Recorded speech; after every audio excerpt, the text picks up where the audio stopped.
the sine function and the cosine function.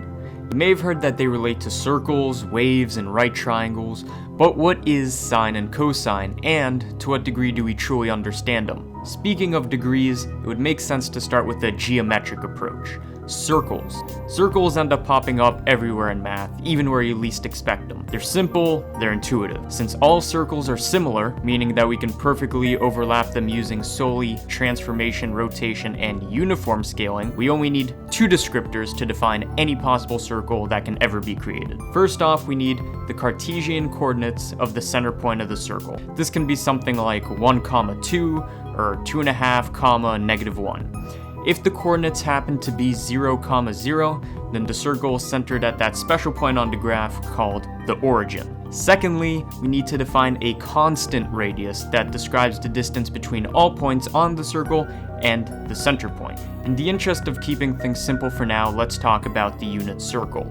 Basically, the term unit in this case means a circle with a radius of 1. From the get-go, we already know a couple things about this circle. The ratio of the circumference to the diameter must be equal to exactly pi, that famous irrational number. Additionally, we are aware of the circle's symmetries. If a point along the circumference were allowed to travel along a circular path, eventually, the point would be guaranteed to pass the starting position.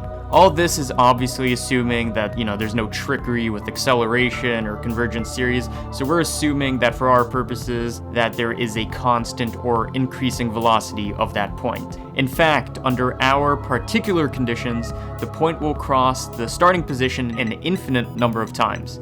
In other words, we have just described how circles are spatially periodic. Well, here we have the unit circle centered at the origin and a perpetually orbiting point on the circumference. It seems simple enough, right? Wrong. So what's the big mystery? What are we missing? What we are missing is the orbiting point's coordinates. Without the sine and cosine functions, we only know the coordinates exactly 1 unit north, south, east, and west from the origin. Well, what are we gonna do now? Here's what we can do. If we don't know the Cartesian coordinates, we can use an entirely different system of coordinates instead. What we can do is we can use the polar coordinates. Rather than using x and y values, polar coordinates use an angle value, which is symbolized by the Greek letter theta, and a radius value. It is convention to define the angle theta based off the positive x-axis line and the secant line that connects the center point to our desired circumference point. So let's stick some polar coordinates on our rotating point. This trick is neat and all, but we still need to find the vertical and horizontal position of the point along the circumference.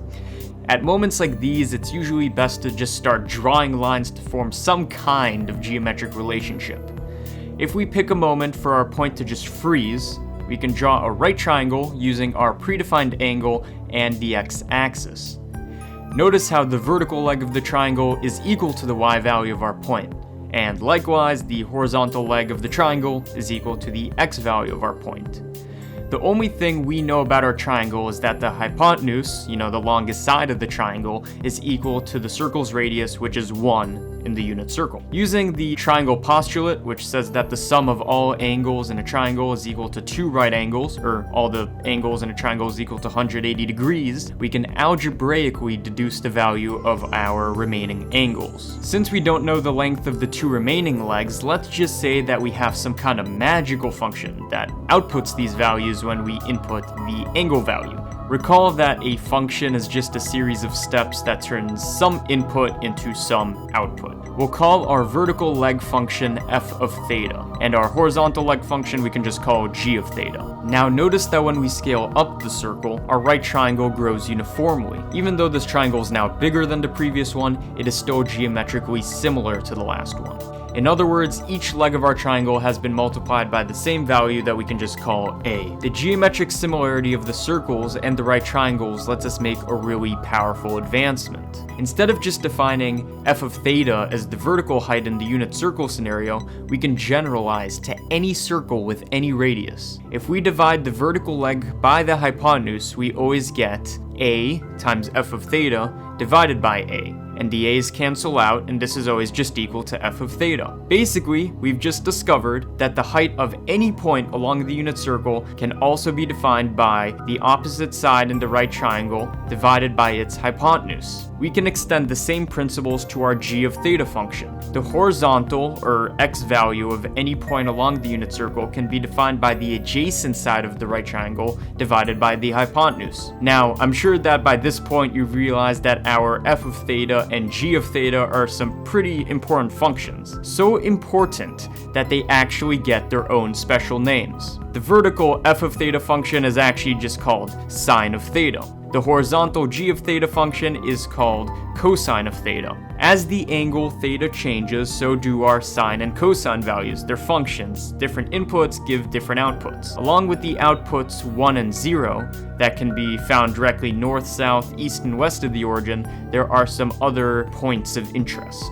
For example, let's form our right triangle at a theta value of 45 degrees, or pi over 4 radians. Notice how both sine and cosine output the same value, root 2 over 2. Why does this make sense? There are a couple of reasons. Firstly, we have formed an isosceles triangle. By definition, the opposite and adjacent sides will be equal. Look where we are on the circle. This point is at an equilibrium between maximizing horizontal and vertical distance. But that's not all. We have a right triangle at our disposal. It would be sacrilegious to not bust out some Pythagorean theorem. Root 2 over 2 squared times 2 is equal to 1. No big surprise there, but the neat thing is that we can generalize. We have a right triangle with a hypotenuse of 1, a vertical leg of sine of theta, and a horizontal leg of cosine of theta. By the Pythagorean theorem, we have just proved that sine of theta squared plus cosine of theta squared is equal to 1. Lastly, let's do some graphing. We'll allow our x-axis to represent theta values and our y-axis to represent outputs. As you can see, the graphs oscillate between the values of 1 and -1. This is because in a unit circle, the maximum vertical or horizontal distance between the center point and some point along the circumference is 1. Also notice that both these functions are periodic. They repeat with a period of 360 degrees or 2 pi radians. Once again, this is because circles are spatially periodic. The functions output values until they reach the starting point, and then they just repeat. Before I close out the video, I just want to dabble in some more advanced math involving sine and cosine. You may still wonder how we approximate these trigonometric outputs. There are several methods of approximation. Each takes a different amount of time to converge to the true values. Typically, we define sine and cosine with their Taylor series expansion that has the following terms. As we plug our value into more and more terms, we converge on the true values. This Taylor series can serve as a great representation that shows that the derivative of sine is cosine.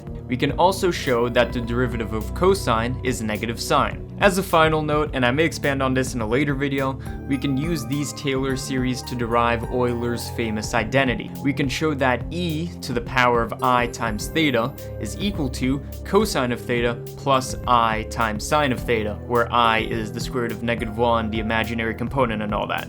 And when we plug in pi for our theta value, we get -1 as a result. And there you go, sine and cosine, sweet and divine. You've made it to the end of the video. Thanks for watching my very first XYZ variable animation. If you want to see the next one when it comes out, I would probably subscribe because they take a very, very long time to make, and you want to get notified when it comes out. Additionally, I want to give a big thank you to the r/math subreddit that critiqued an earlier version of this animation that I posted there, and it really helped make this animation exactly what you saw. Yeah, so until the next one, guys, I will be back.